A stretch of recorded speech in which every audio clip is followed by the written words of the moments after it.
Di berbagai media, yang tersebar hanyalah kekalahan Iran. Namun fakta lapangan menunjukkan bahwa Israel juga mendapat hantaman yang cukup keras dari Iran. Yang tidak terekspos cukup banyak. Salah satunya adalah hantaman rudal Iran di kompleks kilang minyak Bastan, menyebabkan kebakaran dan memaksa penghentian operasi. Bahkan yang lebih buruk, pembangkit listrik Haifa terkena dampak yang menyebabkan pemadaman listrik lokal. Ini diperburuk dengan serangan Iran yang menyerang fasilitas pengolahan air limbah di Herzliya pada saat perang berada di puncaknya.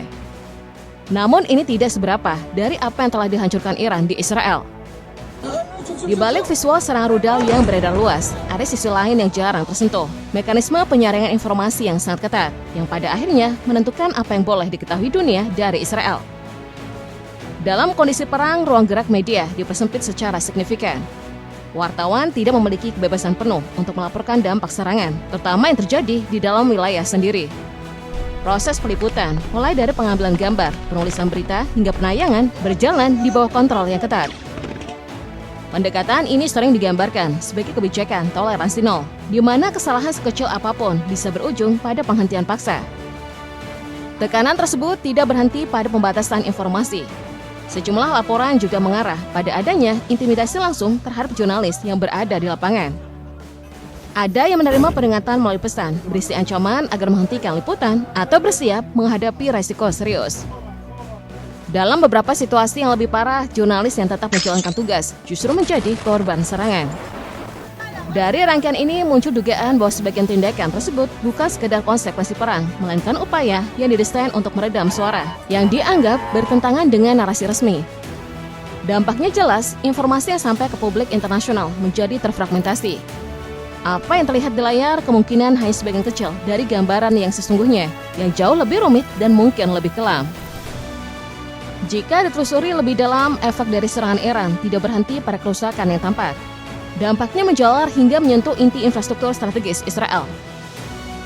Salah satu titik yang menjadi sorotan adalah fasilitas komunikasi satelit di Wadi Ayala. Perannya sangat vital dalam menjaga alur komunikasi serta koordinasi militer tetap berjalan. Ketika fasilitas ini menjadi sasaran rudal presisi, konsekuensinya tidak hanya berupa kerusakan bangunan. Ada resiko terganggunya sistem komunikasi yang selama ini menjadi fondasi operasi militer. Dalam peperangan modern, gangguan pada jalur komunikasi bisa berimplikasi besar, bahkan berujung pada hilangnya kendali operasional di lapangan. Beranjak ke wilayah utara, kilang minyak di Haifa juga tidak luput dari dampak serangan. Pola serangan di kawasan ini memperlihatkan bahwa infrastruktur energi ikut masuk dalam daftar sasaran. Walaupun tidak semua titik mengalami kerusakan berat, gangguan sekecil apapun pada fasilitas pengolahan minyak tetap berpotensi memicu efek berantai, mulai dari distribusi bahan bakar hingga terganggunya aktivitas industri dalam skala lebih luas. Di bagian selatan, kawasan industri kimia Neit Hovav menjadi salah satu lokasi yang berulang kali terkena serangan. Ini bukan kawasan biasa, melainkan pusat industri kimia terbesar di Israel. Ketika rudal balistik menghantam area ini, konsekuensinya tidak hanya berhenti pada kerugian ekonomi. Ada potensi ancaman lingkungan yang bisa berdampak panjang, jauh melampaui kerusakan yang terlihat secara langsung.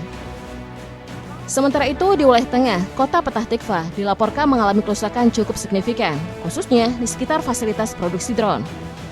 Serangan di area tersebut mengindikasikan adanya upaya untuk secara langsung melemahkan kapasitas produksi alat perang Israel. Namun dampak yang paling terasa justru menimpa warga sipil. Di Tel Aviv, lebih dari 1.000 rumah dilaporkan sudah tidak layak huni. Angka ini bukan sekedar data. Di baliknya, ada ribuan orang yang terpaksa meninggalkan tempat tinggal mereka, kehilangan rasa aman dan menghadapi ketidakpastian yang tidak mudah. Di sisi lain, mulai muncul penilaian yang lebih luas mengenai apa yang disebut sebagai kekalahan strategis. Ini bukan berarti konflik telah berakhir, melainkan arah dan hasilnya mulai dipertanyakan, bahkan dari dalam negeri sendiri. Salah satu kritik paling tajam datang dari Yair Lapid, yang menyebut situasi yang terjadi sebagai kegagalan politik sekaligus strategis terbesar dalam sejarah modern Israel. Menurutnya, pemerintah tidak hanya gagal mencapai target yang ditetapkan, tetapi juga kehilangan kendali dalam pengambilan keputusan penting yang berkaitan dengan keamanan nasional. Tekanan makin menguat ketika Benjamin Netanyahu menyampaikan pengakuan yang tidak biasa. Ia menyebut operasi militer di Lebanon belum berhasil memenuhi tujuan utama. Ancaman dari Hizbullah masih tetap ada dan kawasan utara Israel belum sepenuhnya kembali aman. Pernyataan ini memperlihatkan bahwa di lingkaran tertinggi, pemerintahan pun muncul kesadaran bahwa hasil yang dicapai belum sesuai ekspektasi. Dari sisi ekonomi, beban yang ditanggung juga sangat besar. Dalam hitungan puluhan hari, biaya perang diperkirakan sudah mencapai sekitar 17,5 miliar dolar AS. Nilai tersebut belum memasukkan dampak jangka panjang, seperti pelambatan ekonomi maupun kebutuhan rekonstruksi. Ribuan laporan kerusakan properti terus bermunculan, menegaskan luasnya dampak yang dirasakan, baik oleh negara maupun warga. Efek ekonomi itu kemudian merambat ke kehidupan sehari-hari. Harga pangan dan energi mengalami kenaikan, distribusi terganggu, dan kekhawatiran terhadap kemungkinan krisis pangan mulai mencuat jika situasi berlanjut. Ketika perang tidak hanya menguras anggaran negara, tapi juga mempengaruhi kebutuhan dasar masyarakat, maka dampaknya menjadi jauh lebih dalam.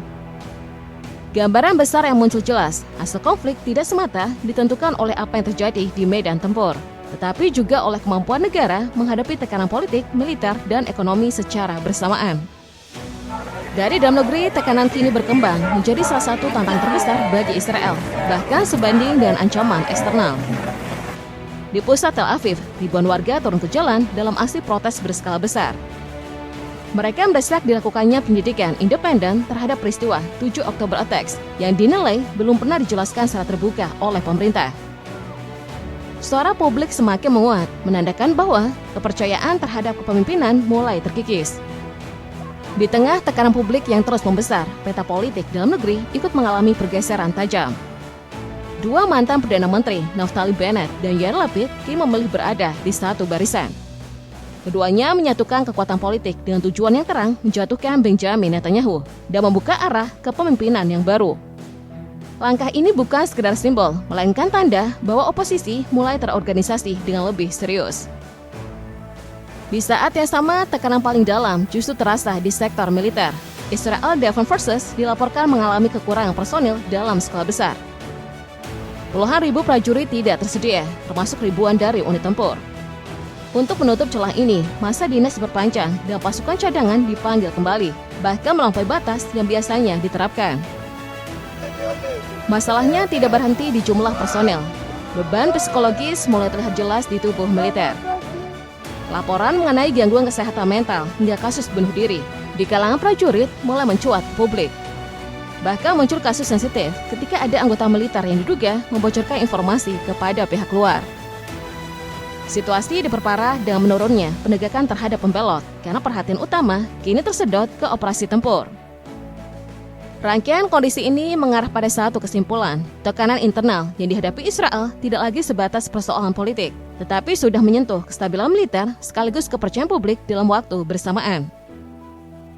Dari luar negeri, tekanan juga meningkat ke level yang belum pernah terjadi sebelumnya. Sejumlah negara di Eropa mulai menunjukkan sikap yang lebih tegas, bahkan secara terbuka mengusung tuntutan yang sama ini identik dengan narasi Iran. Dalam berbagai pernyataan resmi, para pemimpin Eropa menilai bahwa operasi militer Israel, terutama di Lebanon, beresiko mengguncang stabilitas kawasan dan melemahkan peluang gencatan senjata yang sudah rapuh. Nada kritik yang muncul kini tidak lagi berhenti pada bahasa diplomatik. Arahnya mulai bergeser ke tindakan nyata. Dari Spain, tekanan terdengar lebih tegas. Perdana Menterinya secara terbuka menyatakan niat untuk mendorong European Union mengakhiri perjanjian asosiasi dengan Israel. Jika langkah ini benar terjadi, dampaknya tidak kecil, baik bagi hubungan ekonomi maupun politik antara kedua pihak. Pernyataan tersebut menandai perubahan sikap yang cukup tajam, dari kritik menjadi potensi isolasi di ranah diplomasi. Di United Kingdom, suara serupa juga datang dari kalangan berbeda. Lebih dari puluhan mantan diplomat senior ikut menyampaikan sikap. Mereka mendesak pemerintah untuk menjatuhkan sanksi atas kebijakan Israel di West Bank. Seruan ini menunjukkan bahwa bahkan di lingkungan elit diplomatik barat, dukungan terhadap Israel tidak lagi sekuat sebelumnya. Jika dirangkai secara keseluruhan, tekanan dari luar ini membentuk pola yang semakin jelas. Tantangan yang dihadapi Israel tidak hanya datang dari medan tempur atau dinamika dalam negeri, tetapi juga semakin kuat terasa di panggung global.